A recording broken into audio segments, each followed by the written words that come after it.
तुमची आणि माझी जी जोडी आहे, तुमचा आणि माझा जो सहाय्यकर्ता आहे, जो मदतनीस आहे, तो जिवंत परमेश्वर आहे. यावेळेस पवित्र शास्त्रामधून एक स्तोत्र आपण वाचणार आहोत. पाळकीनबाई आज आपल्यासाठी एक स्तोत्र वाचतील. आज जो शास्त्रभाग मी वाचणार आहे तो आहे पहिले शमूएल याचा दुसरा अध्याय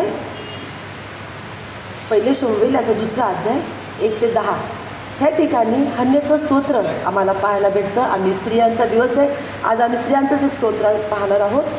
ह्या ठिकाणी हन्ना स्तोत्र गात असताना अशी प्रार्थना करत आहे.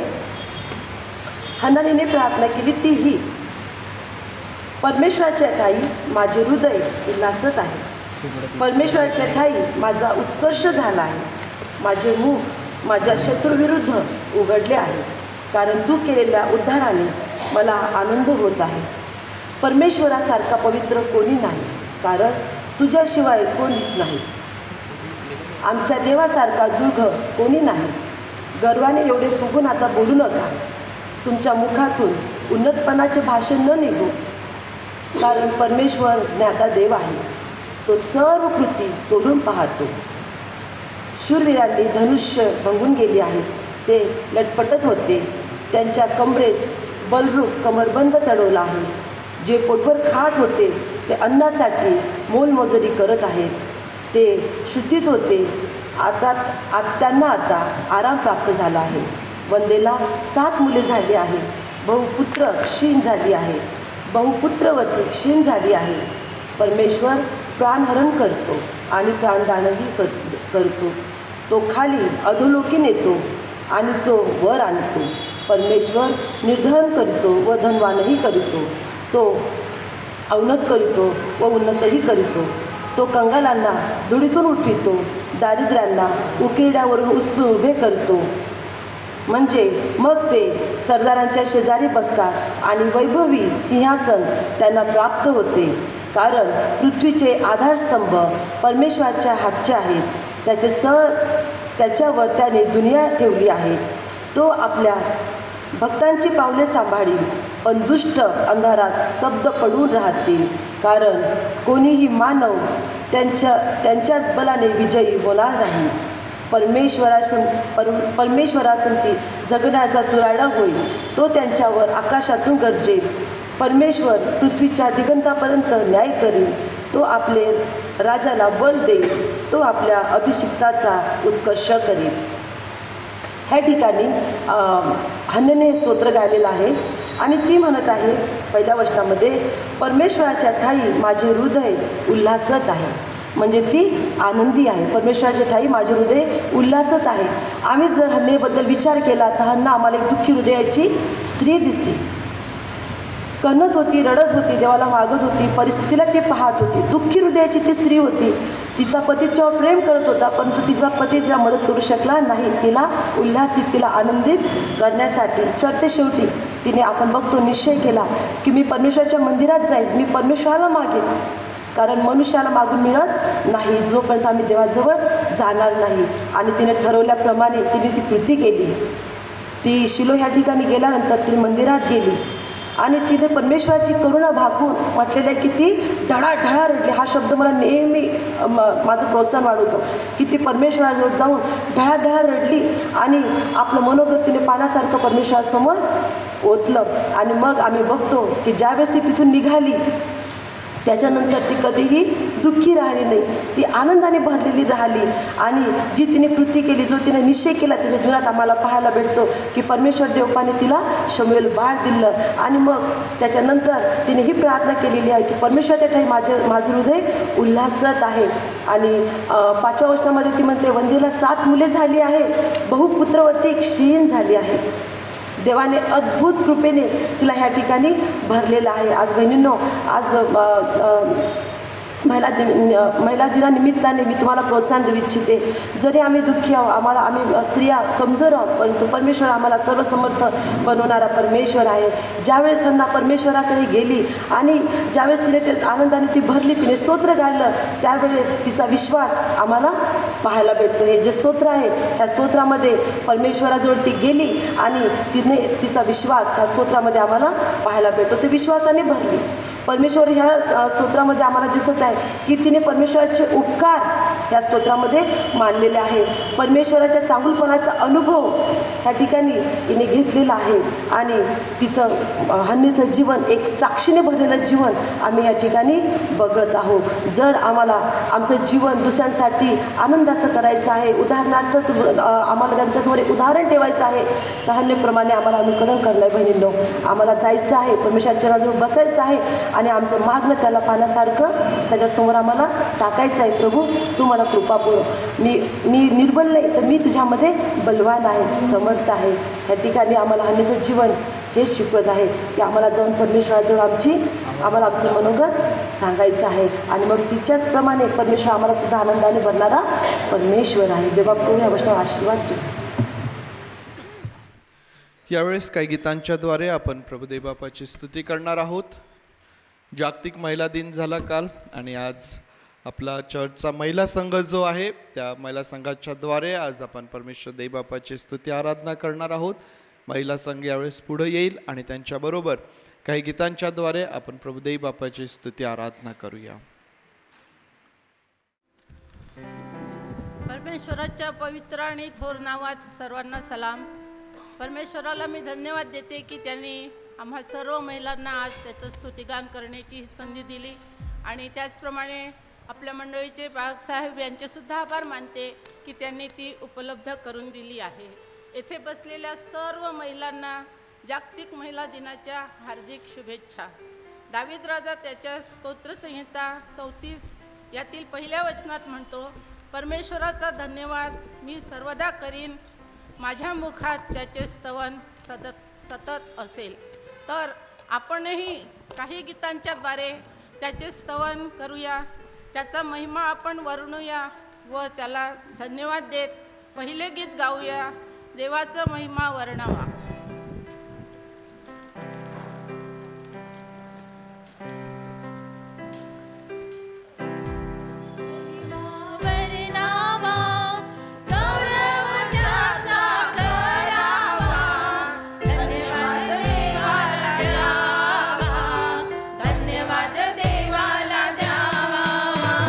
देवाचा महिमा वर्णावा, गौरव त्याचा करावा.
कृपा आणि त्याचा आशीर्वाद आपल्यावर आहे. तो सतत आपलं रक्षण करतो, आपली मदत करतो आणि दररोज आपल्या सहाय्य करीतो. आणि खरंच ख्रिस्त हाच आपला आशेचा पाया आहे. ह्यासाठी आपण दुसरे गीत गाऊया, ख्रिस्त हाची पाया आशेचा.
ख्रिस्त पुन्हा त्याच्या वैभवाने येणार तेव्हा आपण त्याला भेटायला तयार असे असावे. आणि त्यासाठी आपल्या सर्व पृथ्वीच्या लोकांना त्याचा जय जयकार करायला सांगायचा आहे. पुढील गीत आपण गाऊया, सारे पृथ्वी के लोग अपने यहोवा का आओ धन्यवाद करें.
केलेले आहे.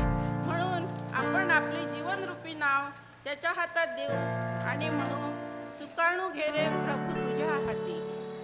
पुढील गीत आपण हेच गाऊया.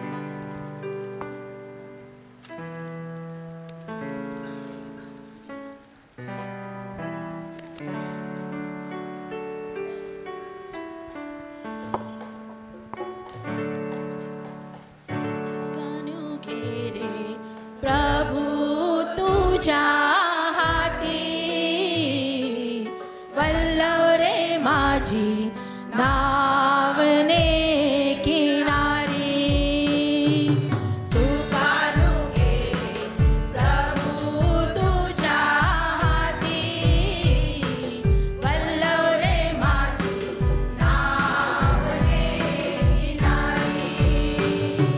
वल्लव रे माझी नावने किनारी. सुटला वारा जीवनाच्या सागरी. आदळली रे नाव खडकावरी. सुटला वारा जीवनाच्या सागरी. आदळली रे नाव खडकावरी.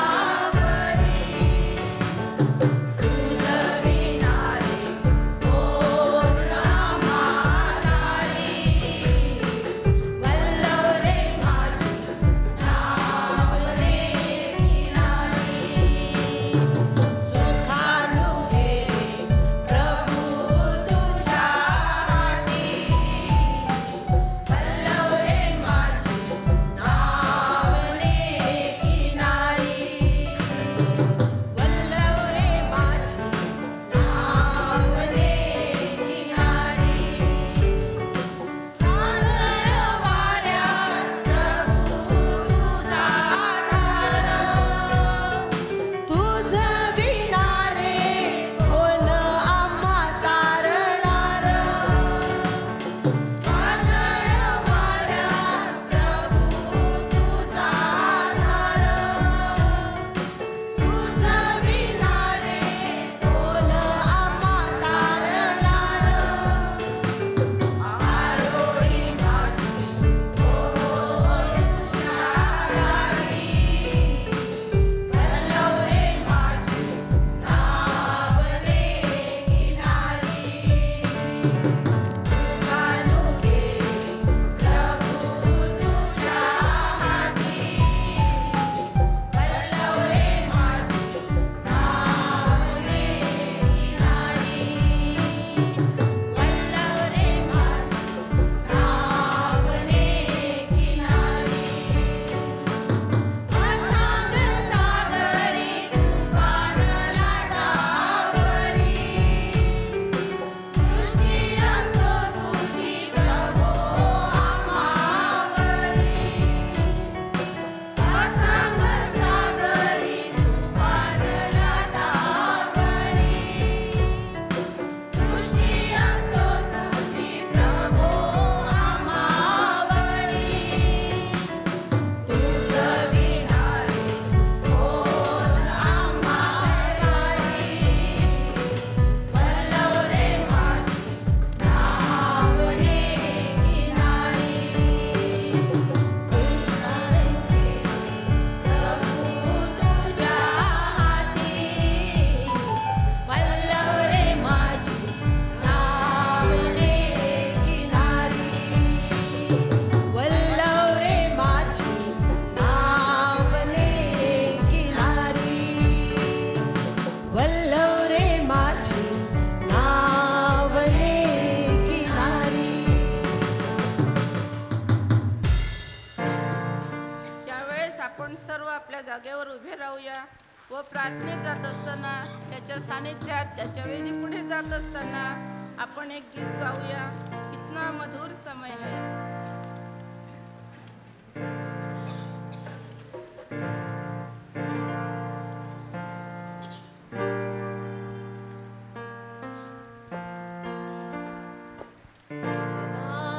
मधुर समय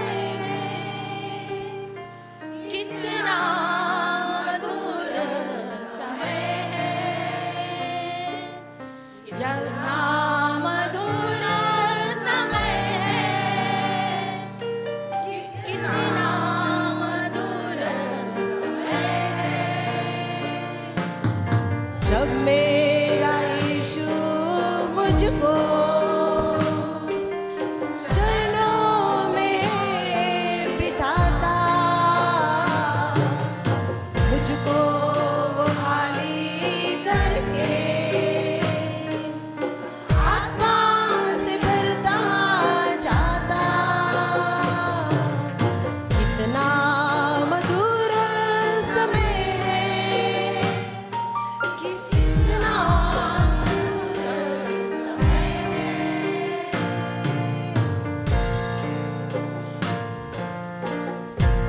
मुझको हरी हरी घास में चराता, जीवन जल भी पिलाता। मुझको हरी हरी घास में चराता, जीवन जल भी पिलाता। मुझको है वो बचाता, जीवन में सुख वो लाता। मुझको है वो बचाता, जीवन में सुख वो लाता। कितना मधुर समय है, कितना मधुर समय है, कितना मधुर समय है, कितना मधुर समय है। चाहे मैं घोर अंधकार से चालू, हानि से भी ना डरूं। चाहे मैं घोर अंधकार से चालू, हानि से भी ना डरूं। तेरे सोटे और लाठी से मन मेरा शांति है पाता। तेरे सोटे और लाठी से मन मेरा शांति है पाता। कितना मधुर समय है, कितना मधुर समय है, कितना मधुर समय है, कितना मधुर समय है, जब मेरा यीशु मुझको चरणों में बिठाता। मुझको खाली करके आत्मा से भरना चाहता।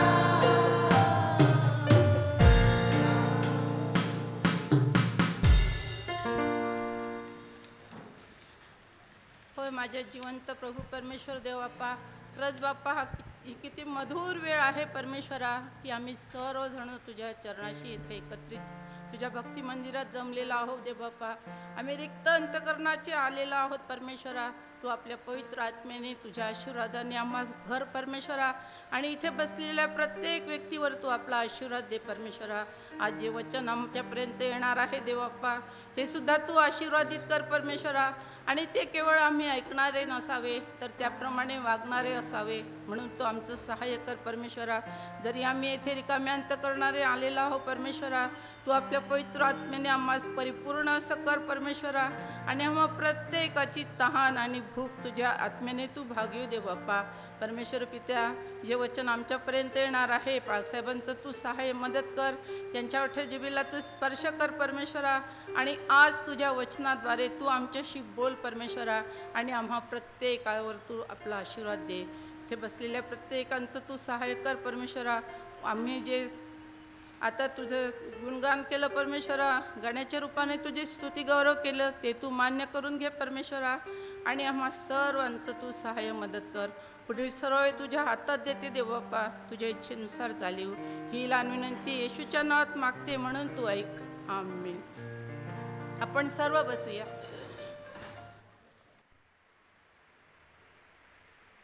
याकोबाचं पत्र, आज 3रा अध्याय, आणि त्यातून वचन 1 ते 12 पर्यंत आज आपण आपल्या समोर ठेवणार आहोत. याकोबाचं पत्र अध्याय 3 वचन 1 ते 12. माझ्या बंधूंनो, तुम्ही पुष्कळ जण शिक्षक होऊ नका, कारण आपल्याला अधिक दंड होईल हे तुम्हाला माहीत आहे. कारण आपण सगळेच पुष्कळ चुका करतो. कोणी जर बोलण्यात चुकत नाही तर तो मनुष्य पूर्ण होय. तो सर्व शरीरही कह्यात ठेवण्यास समर्थ आहे. घोड्यांनी आपल्या कह्यात राहावे म्हणून आपण त्यांच्या तोंडात लगाम घातला तर त्याचे सर्व शरीर आपण फिरवतो. तारवेही पहा, ती एवढी मोठी असतात व प्रचंड वाऱ्याने लोटली जात असतात, तरी सुकानदाराची इच्छा असते तिकडे ती अगदी लहानशा सुकानाने फिरविली जातात. तशीच जीभ ही लहानसा अवयव असून मोठ्या गोष्टींची फुशारकी मारते.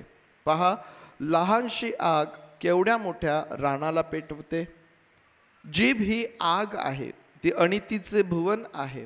आपल्या अवयवात सर्व शरीर अमंगळ करणारा अवयव जीभ आहे. ती सृष्टीचे चक्र पेटवणारी आणि नरकाने पेटलेली अशी आहे. श्वापदे, पक्षी, सरपटणारे प्राणी व समुद्रातील जीव या प्रत्येकाचा स्वभाव मनुष्य स्वभावाला वश होत आहे आणि झाला आहे. परंतु मनुष्यापैकी कोणीही जिभेला वश करण्यास समर्थ नाही. ती शांतिरहित असून दुष्ट आहे व प्राणघातक विषाने भरलेली आहे. तिच्या योगे जो प्रभू व पिता त्याची आपण स्तुती करतो आणि देवाच्या प्रतिमेप्रमाणे केलेल्या माणसांना तिच्याच योगे शापही देतो. एकाच तोंडातून स्तुती व शाप निघतात. माझ्या बंधूंनो, या गोष्टी अशा प्रकारे होता कामा नये. झऱ्याच्या एकाच छिद्रातून गोड पाणी व कडू पाणी निघते काय? माझ्या बंधूंनो, अंजिराला जैतुनाची फळे किंवा द्राक्षवेलाला अंजीर येतील काय? तसेच खाऱ्या पाण्यातून गोड पाणी निघणार नाही. परमेश्वर देवबाप, ही वचने आपल्याकरिता आशीर्वादाची करोत. प्रार्थना करूया. पवित्र आणि प्रेमळ परमेश्वर देवबापा, आम्ही तुझ्या समक्षतेमध्ये आहोत. तुझ्या उपस्थितीसाठी आम्ही तुझे आभार मानतो. पवित्र देवबापा, तुझं वचन जे आज आम्हा समोर आहे त्यावरती आम्ही मनन करत असताना तू आम्हा प्रत्येकाचं सहाय्य कर. तुझ्या वचनाचं सामर्थ्य तू आम्हावरती ओत. या वचनाद्वारे आम्हा शारीरिक आत्मिक आरोग्य तू दे आणि परमेश्वर देवबापा, तुझं गौरव या वचनांच्या द्वारे तू होऊ दे. प्रभू, आम्ही सर्वजण स्वतःला तुझ्या अधीन करतो, तुझे आभार मानतो आणि प्रार्थना आमचा प्रभू येशू याच्या नावात मागतो म्हणून तू ऐक. आमेन. आमेन. याकोबाचं पत्र या दिवसांमध्ये आपल्या समोर अभ्यासासाठी आहे आणि याकोबाच्या पत्रावरती आपण मनन करत असताना आतापर्यंत 2 विषय आपण यामध्ये हाताळलेले आहेत. पहिल्या 2 अध्यायांमध्ये पहिला जो विषय आपला होता शेवटच्या रविवारी फेब्रुवारीच्या, देवाजवळ ज्ञान व धीर मागा. परमेश्वराजवळ ज्ञान आणि धीर मागावे. मागच्या रविवारी आपण मनन केलं ख्रिस्तावरील आपला विश्वास यावरती आणि ख्रिस्तावरील जो आपला विश्वास आहे यावरती आम्ही मनन करत असताना आपला विश्वास आणि आपली वागणूक या दोनही गोष्टी या कशा एकमेकांबरोबर असायला पाहिजे. आमचा विश्वास आणि आमची वागणूक जर ही परस्पर विरोधी आहे तर मग आम्ही निश्चितच त्याविषयी आमच्या जीवनाचं विशेष परीक्षण करण्याची गरज आहे. आपल्या विश्वासात पक्षपात नसावा आणि आपल्या विश्वासामध्ये आपला विश्वास जो आहे हा कृतिशील विश्वास असावा. कारण याकोबाच्या पत्राचं हे मुख्य वचन आहे की जर तुमच्या विश्वासाबरोबर कृती नाही, त्यामध्ये क्रिया नाही, तर मग तो जात्या निर्जीव अशा प्रकारचा आहे. या प्रकारे आतापर्यंत हे 2 विषय आपण पहिल्या 2 अध्यायांमध्ये हाताळलेली आहेत. आज आपल्यासमोर 3रा अध्याय आपण घेतलेला आहे ज्यामधून पहिल्या 12 वचनांवरती आज आपण मनन करणार आहोत आणि या संदर्भावरती या शास्त्र भागावरती मनन करत असताना जो आपला विषय आहे तो म्हणजे विश्वासणाऱ्यांची जीभ. विश्वासणाऱ्यांची जीभ आहे का प्रत्येकाकडं? आहे? चेक करून घ्या.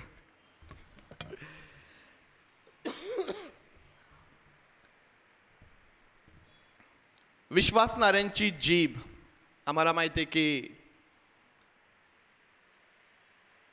आमच्या जीवनामध्ये, आमच्या संपूर्ण शरीरामध्ये हा एक असा अवयव आहे की ज्याविषयी याकोब या ठिकाणी पुष्कळ काही लिहितो, पुष्कळ काही लिहितो. या 12 वचनांमध्ये याकोबाचा जो पूर्ण फोकस आहे, त्याचं जे पूर्ण लक्ष आहे ते जिभेवरती आहे, मनुष्याची जीभ त्यावरती आहे. आणि मी त्यामध्ये आणखीन भर घातलेली आहे. याकोब यामध्ये फक्त जीभ ताब्यात ठेवणे याविषयी तो लिहित आहे. आपण त्यामध्ये भर घातली आहे की विश्वासणाऱ्यांची जीभ. देवाने मनुष्याला घडवलं, प्रत्येक अवयव मनुष्याचा परमेश्वराने घडविलेला आहे. प्रत्येक मनुष्याला जीभ आहे. त्या जिभेच्या द्वारे आम्ही बोलतो, आम्ही चव घेतो, वेगवेगळ्या प्रकारे जिभेचा उपयोग आम्ही पाहतो. विश्वासणारे असो की अविश्वासणारे, विश्वासणाऱ्यांच्या दृष्टिकोनातून जीभ आपल्या ताब्यात ठेवणे हे फार महत्त्वाचं आहे. अविश्वासणारे बोलत असताना त्यांना वाटेल ते बोलू शकतात, कारण ते अज्ञानी आहेत. त्यांना ज्ञान नाही, त्यांना माहीत नाही की मनुष्य जो प्रत्येक शब्द बोलतो, म्हणून मनुष्य जो प्रत्येक वायफळ शब्द बोलतो, त्या शब्दाचा हिशेब त्याला परमेश्वराला द्यायचा असतो. अविश्वासणाऱ्यांना हे माहीत नाही, परंतु विश्वासणारे या नात्याने तुम्हाला आणि मला हे माहीत आहे. आणि म्हणून पुष्कळदा तरुण लेकरांना मी हे सांगत असतो की आज ज्या प्रकारचं मनुष्याचं जीवनशैली, भाषाशैली होत चाललेली आहे ना, वाईट शब्द उच्चारल्याशिवाय आज मनुष्याचे वाक्य पूर्ण होत नाही. तुम्ही सर्वजण ज्यांची लेकरं शाळांमध्ये आहे, आपल्यापैकी बरेच जण लेकरांना शाळेत सोडवायला जातात, शाळेतून आणायला जातात. कधी तुम्ही लक्ष द्या त्या लहान लेकरांच्या बोलण्याकडं. ज्यावेळेस ते मस्ती करतायत, ज्यावेळेस ते एकमेकांसोबत भांडण करतायत, मस्ती करतायत, त्यावेळेला त्यांचे शब्द तुम्ही ऐका. प्रियांनो, तुम्हाला नवल वाटेल, वयस्करही जे शब्द उच्चारायला, आपल्या मुखातून काढायला धजत नाहीत, असे शब्द आज लहान लहान लेकरं सहज वापरतात, सहज बोलतात, काही वाटत नाही. तरुणांमध्ये, फ्रेंड सर्कलमध्ये तर एक प्रकारची फॅशन झालेली आहे की शिवी देऊन बोलल्याशिवाय वाक्यच पूर्ण होत नाही. आणि त्यांना फार बरं वाटतं एकमेकांना शिवी देऊन बोलणं, म्हणजे काहीतरी विशेष त्यामध्ये. ही आजची परिस्थिती होत चाललेली आहे प्रियांनो. आणि अशा स्थितीमध्ये विश्वासणारे या नात्याने अशा प्रकारच्या फ्रेंड सर्कलमध्ये आम्ही असताना, अशा प्रकारच्या वातावरणामध्ये आमची लेकरं लहानाची मोठी होत असताना, आमच्यासाठी हे अतिशय महत्त्वाचं आहे, फार गंभीरपूर्ण आहे की आम्ही आमच्या लेकरांना आपली जीभ ताब्यात ठेवण्याकरिता किंवा आपल्या जिभेचा उपयोग करण्याकरिता आम्ही कशा प्रकारे त्यांच्यासमोर आमच्या जीवनातून कित्ता ठेवतो. पुष्कळदा घरामध्ये ज्यावेळेस वाद होतात, घरातले मोठे लोक ज्यावेळेस भांडतात, पुष्कळदा आपणही आपल्या शब्दांवरचा ताबा गमावून बसतो. पुष्कळदा आपणही त्या रागाच्या भरामध्ये असं बोलतो, असे शब्द आम्ही उच्चारतो की ते उच्चारणं विश्वासणाऱ्यांसाठी ते चांगलं नाही. आणि आमची लेकरं ते पाहत असतात, ते ऐकत असतात आणि न कळत ते देखील स्वीकारत असतात. आणि म्हणून हे आज आमच्यासाठी अतिशय महत्त्वाचं आहे. आज जेव्हा या 12 वचनांकडं आम्ही आमचं लक्ष लावलेलं आहे प्रियांनो, आपल्या जिभेवरती ताबा मिळवण्याविषयी किंवा आपल्या जिभेचं परीक्षण करण्याविषयी किंवा जी आज आपली भाषा शैली आहे त्याविषयी किंवा आम्ही जे आमच्या मुखातून शब्द काढतो त्यांचं परीक्षण करण्याविषयी आज आमच्याकरिता एक उत्तम अशी संधी याकोबाच्या या 3ऱ्या अध्यायातून, या पहिल्या 12 वचनातून आम्हाला प्राप्त होते प्रियांनो. मग याकोब या ठिकाणी आपल्या जिभेची काय ओळख करून देतो. विश्वासणाऱ्यांची किंवा मनुष्याची जीभ ही कशी आहे, काय आहे, जिभेची ओळख करून घेणे. तुम्ही म्हणाल पाळक साहेब आता यामध्ये काय जिभेची काय ओळख करून घ्यायची आहे ना, जिभेला हाडच नाही, जिभेला हाडच नाही, काय ओळख करून घ्यायची जिभेची. परंतु याकोबाच्या पत्रामध्ये ना, याकोब आम्हाला या वचनांमध्ये जिभेची सुंदर ओळख करून देतो. प्रियांनो, याकोब आम्हाला सांगत असताना तो सांगतो की जीभ, वचन 5 मध्ये तो असं म्हणतो, तशीच जीभ ही लहानसा अवयव असून. जीभ फार मोठी आहे का? नाही. जीभ हा लहानसा अवयव आहे आणि हा लहानसा अवयव आमच्या संपूर्ण जीवनाला, आमच्या संपूर्ण शरीरावरती हा किती परिणामकारक होऊ शकतो, त्याचे किती चांगले आणि वाईट परिणाम होऊ शकतात, हे याकोब आम्हाला यामधून सांगतो. लहानसा तर अवयव आहे, काय फरक पडणार आहे. आणि म्हणून त्याविषयी याकोब उदाहरण देताना आमच्यासमोर 2 गोष्टी तो ठेवतो. एक, तो आम्हाला सांगतो की ज्या प्रकारे एक घोडा, त्याला जर तुम्हाला तुमच्या ताब्यात ठेवायचं असेल तर त्याला लगाम घालावी लागते. घोड्यावरती बसणारा लहान असो की मोठा असो, परंतु जर त्याच्या हातामध्ये लगाम आहे आणि त्या लगामचा वापर त्याला करता येतो, तर मग कितीही बलशाली घोडा तो असू द्या, त्यावरती बसलेला हा त्याच्या तुलनेत किती मोठा किती लहान आहे याने फरक पडत नाही. त्या लगामीमुळं घोडा जो आहे तो नियंत्रणामध्ये राहतो. आणखीन तो सांगतो की त्याच प्रकारे तारवे जी आहेत, जहाज जी आहेत, ही एवढी मोठमोठी जहाजं जी एवढ्या प्रचंड वाऱ्याने लोटल्या जातात, परंतु सुकानदार ते सुकाणू ज्या प्रकारे त्याला पाहिजे तिकडं एवढं मोठं जहाज तो वळवतो. फार मोठं असतं का ते? नाही, फार मोठं नसतं. संपूर्ण जहाजेच्या तुलनेमध्ये हे जे सुकाणू आहे ते लहान आहे, परंतु ते अशा प्रकारे त्या ठिकाणी फिट केलेलं आहे की कितीही मोठं तारू, कितीही प्रचंड वारेमध्ये तो जो सुकानदार आहे तो पाहिजे तिकडं तो वळवतो. आणि आम्ही गाणं म्हणतो, सुकाणू घे रे प्रभू तुझ्या हाती. आमच्या जीवनाचा ताबा, आमच्या जीवनाचं नियंत्रण आम्ही म्हणतो प्रभू तू तुझ्या हातांमध्ये घे. या लहानशा बाबी आहेत, परंतु त्या एवढ्या मोठमोठ्या गोष्टींवरती नियंत्रण मिळवतात. याकोब म्हणतो की त्याच प्रकारे जीभ जी आहे ती देखील ह्याच प्रकारे, जरी ती आमच्या शरीरामध्ये छोटासा अवयव ती आहे, परंतु ती आमच्या शरीरावरती फार मोठे परिणाम घडवून आणू शकते. आणि म्हणून याकोब आम्हाला सांगतो की आम्हाला आमची जीभ ताब्यात ठेवायची आहे. जिभेची ओळख करून देत असताना याकोब 6व्या वचनात म्हणतो की जीभ आग आहे, आग आहे. परत तो आम्हाला सांगतो की छोटीशी ठिणगी जी आहे ना, ही किती मोठा वनवा ती पेटवू शकते. एक छोटीशी ठिणगी किती मोठी आग निर्माण करू शकते. याकोब आपल्या जिभेला देखील आगेचं, अनितीचं भुवन अशा प्रकारे तो म्हणतो. वचन 8 मध्ये तो म्हणतो की ती शांतीरहित आहे, ती दुष्ट आहे. आणखीन तो म्हणतो की ती प्राणघातक विषाने भरलेली आहे. काय ओळख आहे जिभेची, काय ओळख आहे जिभेची. आग, अनितीचे भुवन, शांतीरहित, दुष्ट, प्राणघातक विषाने भरलेली.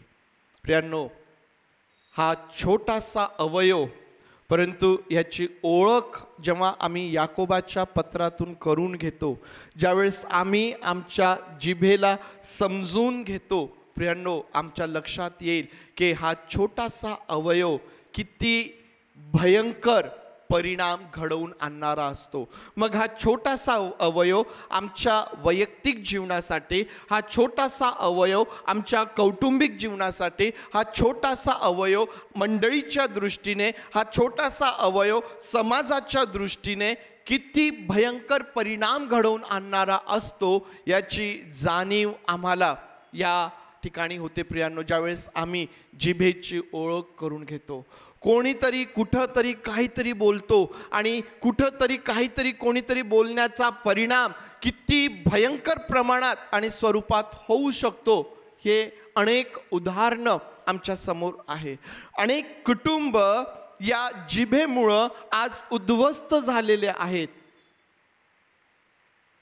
जिभेवरती ताबा नसणे, कितीतरी कुटुंब आज यामुळं उद्ध्वस्त झालेले आहेत प्रियांनो. आणि म्हणून याकोब या ठिकाणी या जिभेची ओळख करून देत असताना ती आग आहे, ती शांतिरहित आणि तिचे भुवन प्राणघातक विषाने भरलेली आहे. आणि म्हणून प्रियांनो, या जिभेचा जो परिणाम आम्हावरती पाहायला भेटतो, वचन 6 मध्ये तो असं म्हणतो, आपल्या अवयवात सर्व शरीर अमंगळ करणारा अवयव जीभ आहे. याकोब या ठिकाणी जिभेची ही ओळख करून देत असताना आम्हाला सांगतो की आमचे संपूर्ण शरीर अमंगळ करणारा अवयव ही जीभ आहे. प्रियांनो, तुम्हाला आठवतं का की डोंगरावरील प्रवचनामध्ये प्रभू येशू ख्रिस्ताने डोळ्यासंबंधाने सांगितलेलं आहे. आणि त्या ठिकाणी हा जो डोळा आणखीन आपल्या शरीराचा एक अवयव आहे, त्याविषयी प्रभू येशू ख्रिस्त बोलत असताना असं म्हणतो की आमचा डोळा आहे ना, आमचा शरीराचा तो प्रकाश आहे. जर तुमचा डोळा निर्दोष आहे तर तुमचं सर्व शरीर प्रकाशमय आहे.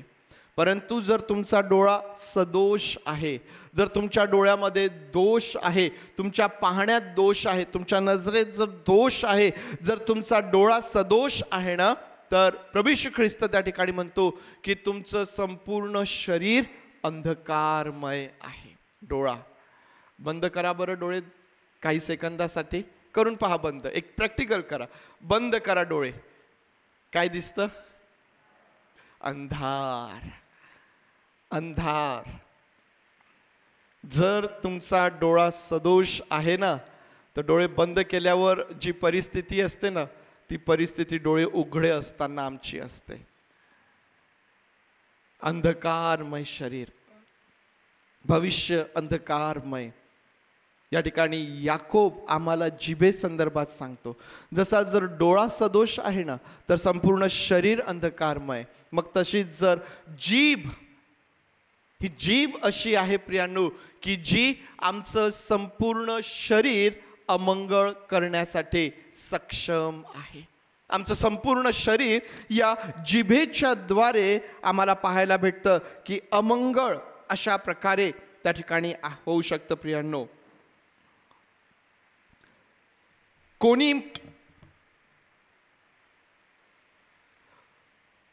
प्रभू येशू ख्रिस्त याविषयी सांगत असताना आणखीन आम्हाला असं सांगतो की जर मनुष्याच्या तोंडातून जे बाहेर निघते, प्रभू येशू ख्रिस्तासोबत एकदा वादविवाद चालू होता. कशा संदर्भात? की बाबा तुझे शिष्य हात न धुताच जेवण करतात ना, पूर्वजांचा संप्रदाय ते मोडतात. त्या ठिकाणी प्रभू येशू ख्रिस्त मला असं वाटतं मत्तयाच्या 15व्या अध्यायामध्ये बोलत असताना त्यांना सांगतो की बाबा मनुष्याच्या तोंडातून पोटात जे जातं त्याने मनुष्य अमंगळ होतो किंवा विटाळतो असं नाही, तर जे त्याच्या तोंडातून बाहेर निघते त्याने तो विटाळतो.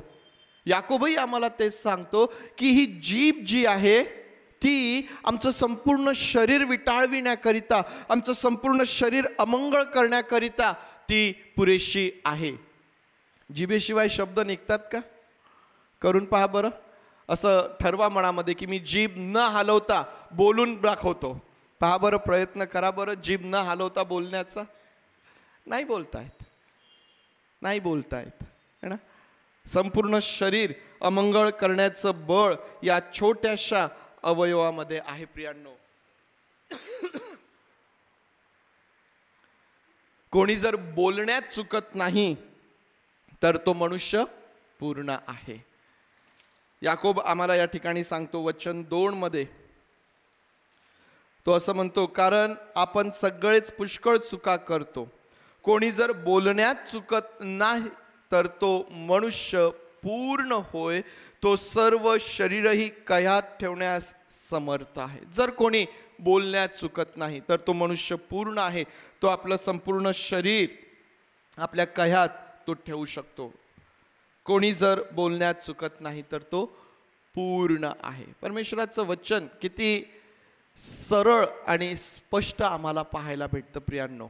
कोणी जर बोलण्यात चुकत नाही तर तो परिपूर्ण आहे. आपल्यापैकी कोणी आहे का परिपूर्ण? याकोब आधी सांगतो आपण पुष्कळ चुका करतो, आपण पुष्कळ चुका करणारे आहोत, परंतु एक तुमचा आणि माझा प्रभू येशू ख्रिस्त तो परिपूर्ण आहे. तुम्ही पहा, शुभवर्तमान तुम्ही वाचत असताना शास्त्री, परुषी, यहुदी या लोकांनी कितीदा प्रयत्न केला प्रभू येशू ख्रिस्ताला बोलण्यामध्ये पकडण्याचा. त्याने काहीतरी चुकीचं बोलावं, त्याने काहीतरी असं बोलावं की ज्यामुळं त्याच्यावरती दोष लावता येतील.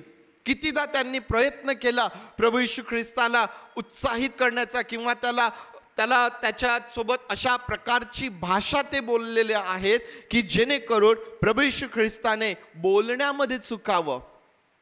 परंतु आम्हाला प्रत्येक वेळेस पाहायला भेटतं की प्रभू येशू ख्रिस्ताने अशा प्रकारचे शब्द वापरलेले आहेत, प्रभू येशू ख्रिस्ताने अशा प्रकारची उत्तरं त्यांना दिलेली आहेत की ते निरुत्तर झालेले आहे. प्रभू येशू ख्रिस्त बोलण्यामध्येही कधीही त्यांच्या हाती सापडलेला नाही, कधीही. आणि म्हणून आम्ही पाहतो की त्याच्यावर ते खोटे आरोप, खोटे साक्षीदार, ज्या गोष्टी तो बोलला नाही त्याही तो बोलला म्हणून खोटे साक्षीदार त्या ठिकाणी त्यांना उभे करावे लागलेत. का बरं?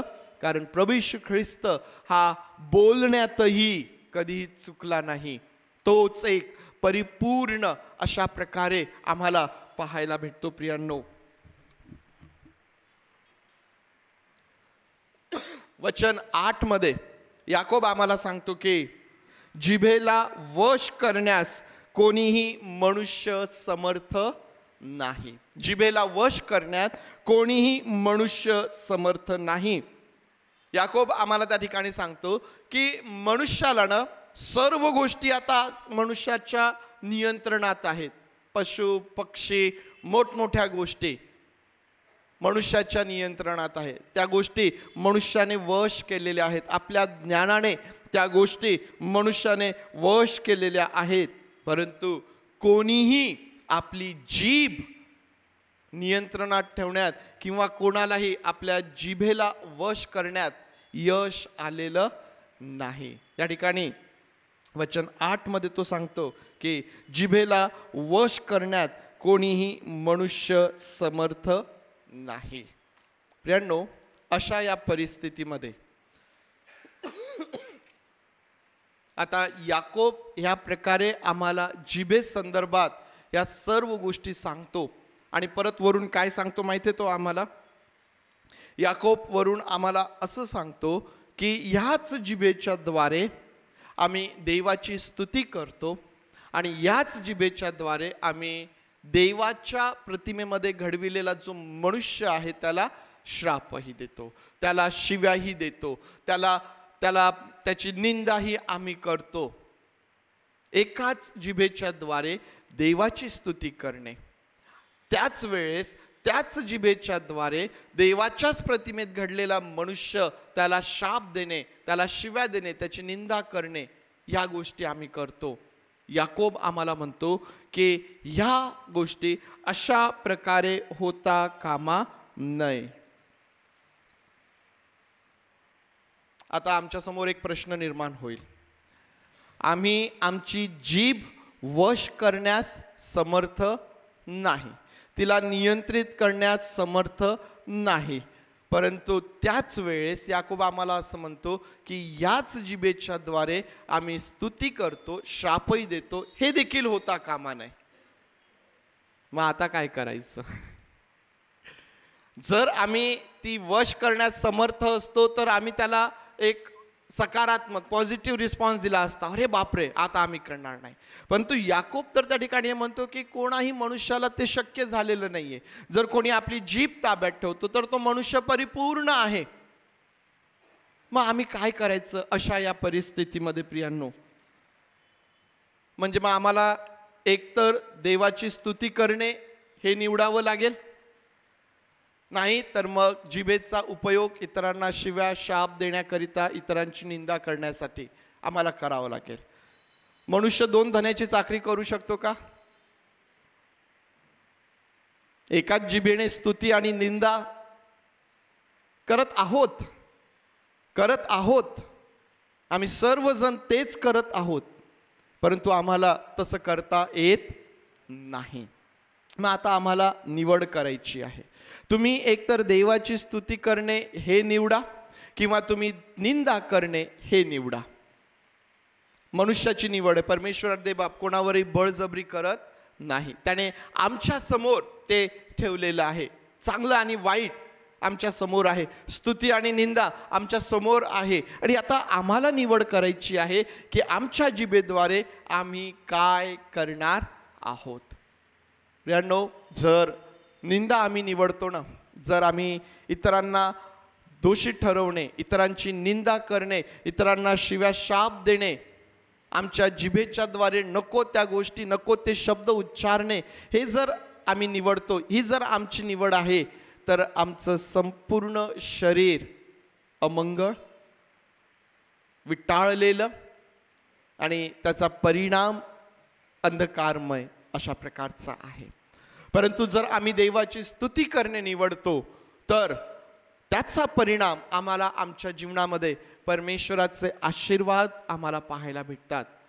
काय फरक पडेल जर आम्ही एखाद्याबद्दल आमच्या मनात खूप राग आहे, आमच्या मनात एखाद्याबद्दल एखाद्याच्या जीवनातल्या अशा गोष्टी आम्हाला कळाल्यात की त्या चुकीच्या आहेत, मग त्या गोष्टींना घेऊन आम्ही त्या व्यक्तीची त्याच्या पाठीमागं निंदा करणे सुरू करणे, जर आम्ही ते नाही केलं तर काय फरक पडणार आहे? काय फरक पडणार आहे? आमच्या हातात आहे. आम्ही ते बोलावं किंवा आम्ही ते न बोलावं, आमच्या हातांमध्ये आहे. काय फरक पडणार आहे? आम्ही बोलण्याने काय प्राप्त करणार आहोत? आम्ही ते बोलण्याने कदाचित आमचं भविष्य अंधकारमय करणार आहोत, परंतु ते न बोलण्याने कदाचित आम्ही आमच्यासाठी आशीर्वाद त्या ठिकाणी पेरत असतो. प्रियांनो, आमच्या हातांमध्ये आहे की आम्ही कशाची निवड आम्ही करणार आहोत, आम्ही आमच्या जिभेच्या द्वारे काय बोलणार आहोत. मग प्रियांनो, अशा या परिस्थितीमध्ये जेव्हा मनुष्य आपली जीभ वश करण्याकरिता, कह्यात ठेवण्याकरिता सक्षम नाही, अशा स्थितीमध्ये विश्वासणाऱ्यांनी काय करायचं आहे? तर प्रियांनो, अशा या परिस्थितीमध्ये जेव्हा याकोब आम्हाला आमची जीभ ताब्यात ठेवण्याकरिता सांगतो, ते करणे आमच्यासाठी कठीण आहे हे देखील तो आम्हाला सांगतो. कोणालाही ते शक्य होत नाही हे सांगतो. अशा परिस्थितीमध्ये आम्ही आमची जीभ ताब्यात ठेवण्याचा जाणीवपूर्वक प्रयत्न करू शकतो. जरी शक्य नसलं, परंतु प्रयत्न तर आम्ही करू शकतो. आमच्या अंतःकरणापासून आम्ही तो प्रयत्न तर करू शकतो ना. जाणीवपूर्वक आम्ही प्रयत्न आमच्या जीवनामध्ये आम्ही करू शकतो. प्रियांनो, आणि आमचा परमेश्वर माहिती आहे का, आमचं अंतःकरण पारखणारा आहे. परमेश्वर देव आमचं अंतःकरण पारखणार आहे. आम्ही जाणीवपूर्वक ना, आज आम्हाला जाणीव झाली की आमची जीभ काय आहे, ती काय घडवून आणू शकते, तिचा परिणाम माझ्या जीवनावर, माझ्या कुटुंबावर, माझ्या मंडळीवर, माझ्या समाजावर काय होतो, याची जाणीव आम्हाला झालेली आहे. आणि मग आता मी जाणीवपूर्वक ज्यावेळेस मी प्रयत्न करतो तिला नियंत्रणात ठेवण्याचा, मी त्यामध्ये यश मिळवेल किंवा नाही मिळवेल ती दुय्यम बाब आहे, परंतु मी जो जाणीवपूर्वक प्रयत्न करतो ना अंतःकरणापासून, त्यावेळेस माझ्या अंतःकरणाची पारख करणारा परमेश्वर आहे. आणि फार महत्त्वाचं आहे ना, प्रभू येशू ख्रिस्ताने आम्हाला एक फार सुंदर गोष्ट शिकवलेली आहे. त्या मत्तेयाच्या 15व्या अध्यायामध्ये ज्यावेळेस प्रभू येशू ख्रिस्त त्या ठिकाणी सांगतो ना की मनुष्याच्या तोंडातून जे निघते ते मनुष्याला विटाळविते. मनुष्याच्या तोंडातून जे निघते ते कुठून येते? ते अंतकरणातून येते.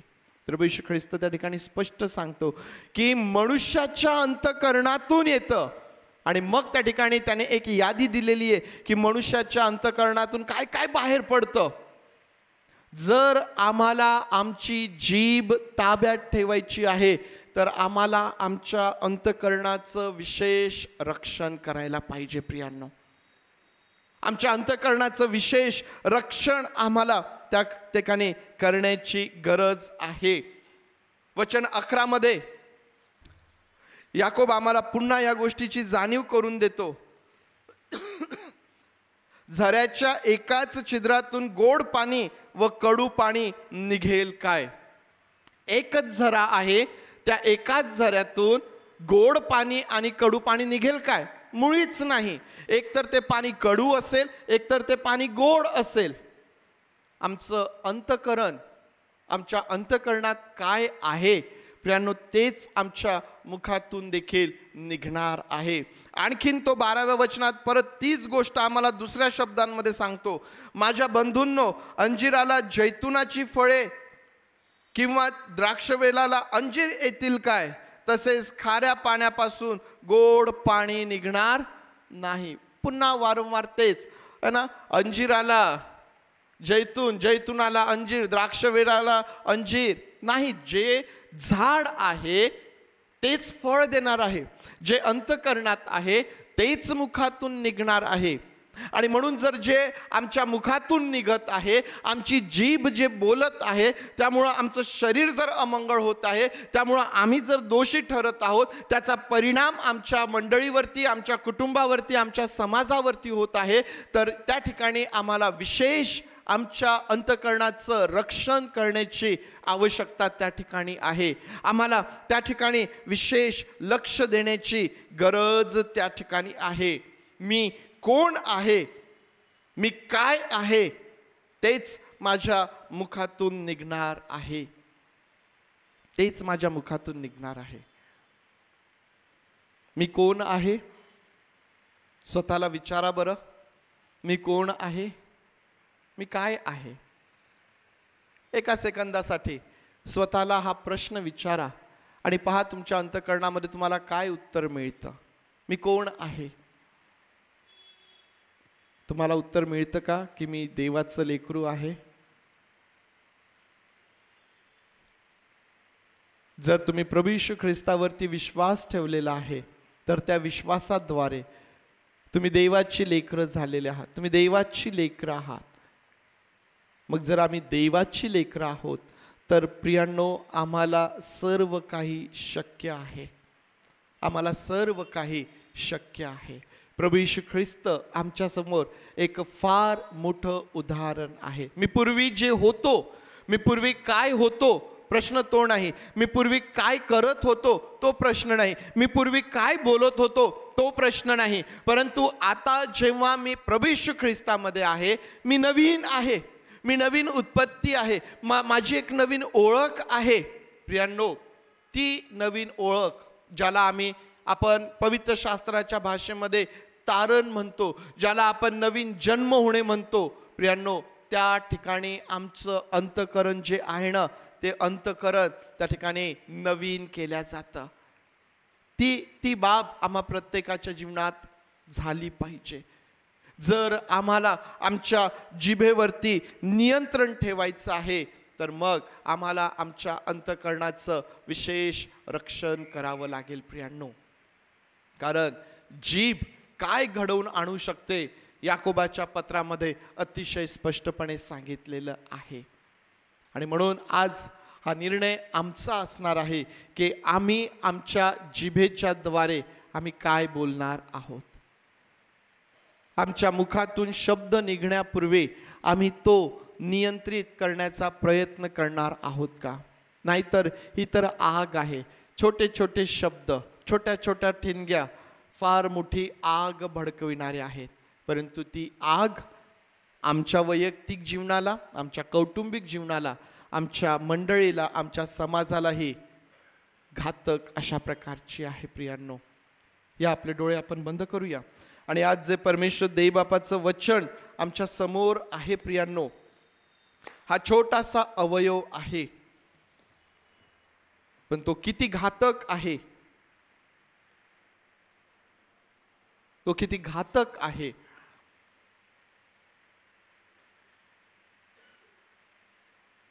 आज आम्ही आमच्यासाठी काय निवडणार आहोत?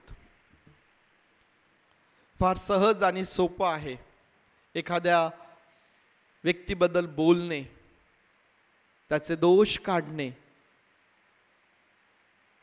निंदा करणे, शिव्या देणे, शाप देणे फार सहज आहे, परंतु त्याचे परिणाम मात्र फार भयंकर आहे.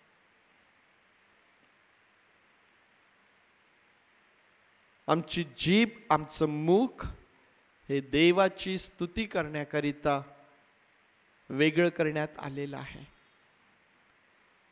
ते पवित्र करण्यात आलेलं आहे. देवाविषयी बोलण्याकरिता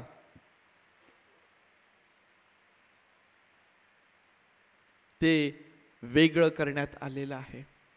अशा या स्थितीमध्ये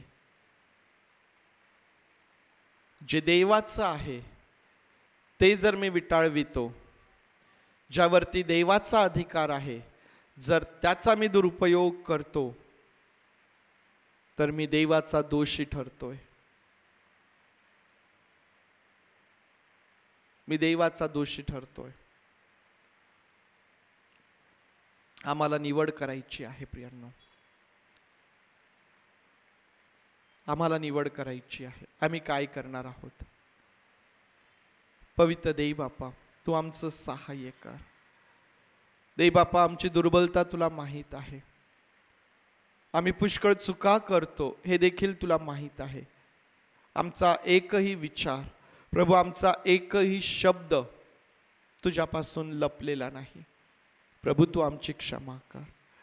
प्रभू तू आमची क्षमा कर.